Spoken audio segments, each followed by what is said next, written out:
The recent announcement that Slay the Spire 2 would include 4-player co-op support came as quite a surprise to me. This style of roguelike deck builder is not known for multiplayer, and with few details shared about it and its reveal seemingly not being positioned as a big deal, I really didn't know what to expect. In spending several hours across a few runs, however, it's clear that co-op is the selling point for Slay the Spire 2, and a fantastic example of how small details can really make a difference. Co-op in Slay the Spire allows 2 to 4 players to take on the game's typical roguelike runs. If you jump straight into it with other players before taking on any solo content, the mechanics are a bit confusing.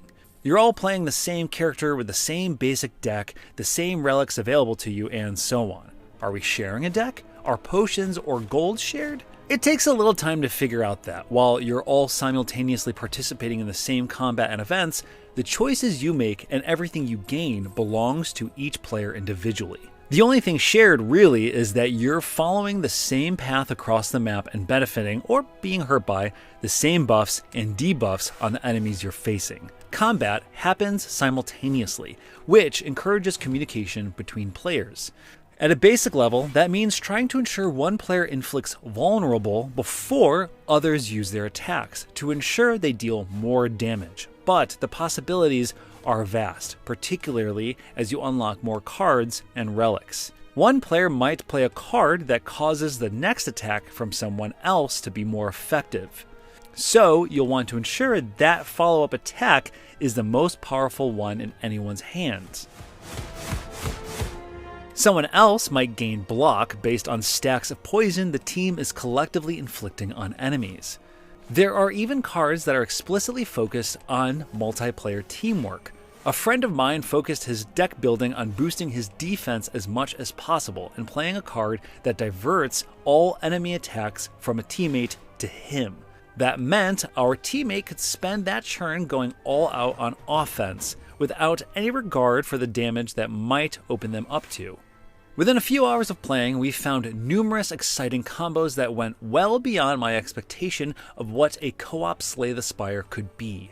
How your relics interact with other players' build and the ability to cast potions on teammates add additional considerations. This all makes for an experience that pushes players to think beyond themselves and emphasizes teamwork in a deep way. There is so much more nuance to Slay the Spire 2's co-op than simply taking your standard solo approach, just alongside other players who are also attacking a shared enemy. That's tremendous in its own right, and genuinely reason enough to buy the game if you have other people to play with. It's transformative to the basic gameplay in a way that I don't expect to be mirrored when I eventually move on to solo play, which I've yet to touch given how well co-op works. At this point, with the early characters and cards being carried over from the first game, I couldn't even tell you what's different outside of co-op and the co-op specific cards, but by playing cooperatively, it feels totally fresh.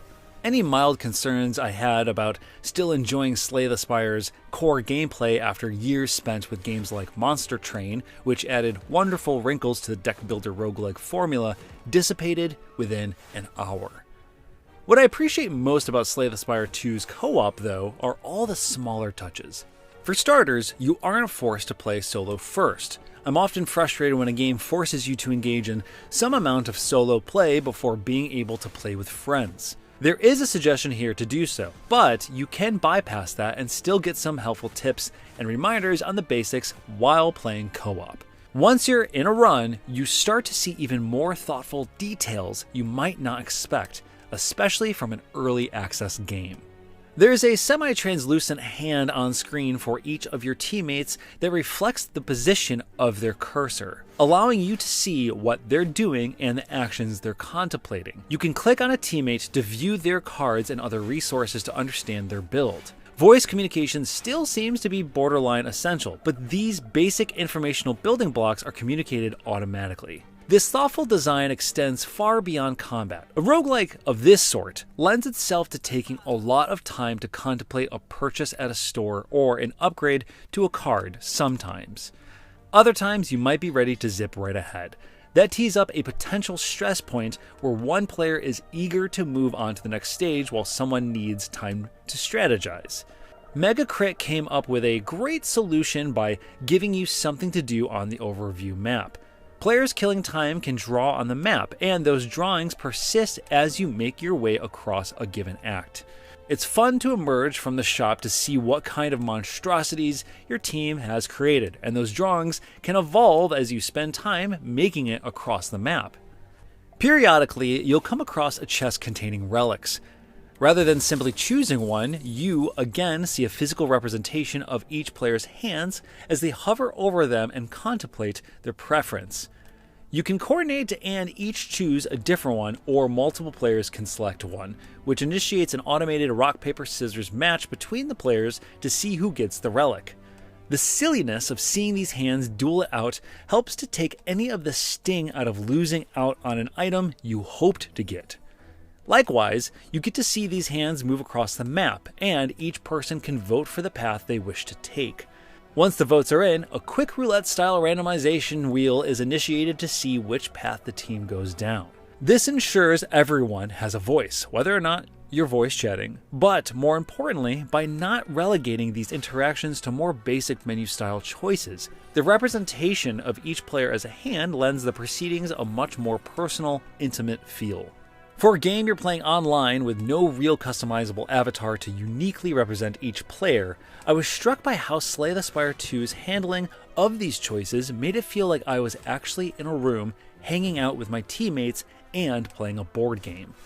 And, in a welcome move, multiplayer saves are preserved by the host, letting you cut things off mid-run and resume them later with the same players, while still allowing those people to go off and do other runs separately. Given how difficult it can be to align my gaming schedule with that of other adults, that's a much appreciated quality of life feature. Slay the Spire 2 might carry the early access label, and in playing additional runs, perhaps players will uncover balance concerns or other areas that need attention. But even at this current stage, I'm shocked by how Mega Crit has simultaneously maintained such a similar feeling framework while introducing this entirely new way to play. One that's so good that I'm already convinced Slay the Spire 2 will end up as one of the year's best games.